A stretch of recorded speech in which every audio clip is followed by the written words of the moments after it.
Today, we're exploring the fascinating topic of neurodiversity in elite sport.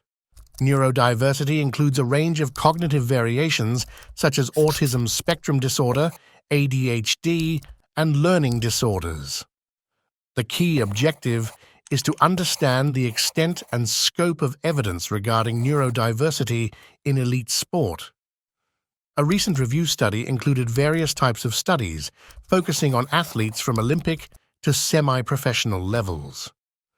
Interestingly, studies suggest that ADHD may be more common in elite athletes than in the general population, potentially offering certain competitive advantages.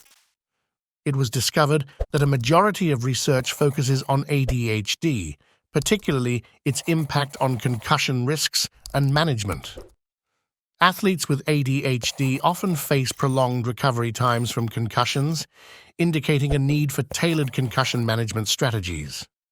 Managing ADHD among athletes can be complicated due to stimulant medications often conflicting with anti-doping regulations, requiring careful medical oversight. In addition to ADHD, autistic athletes face unique barriers, such as communication challenges and sensory sensitivities, emphasizing the need for more inclusive practices in elite sports. Limited research on autism in elite sports highlights the need for better understanding and support for these athletes.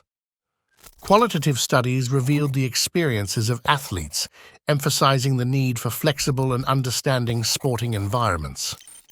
There's a strong rationale for more research to foster supportive and inclusive environments in elite sport. Sporting organizations should educate coaches and staff to meet the unique needs of neurodivergent athletes. In summary, understanding and supporting neurodivergent athletes is crucial.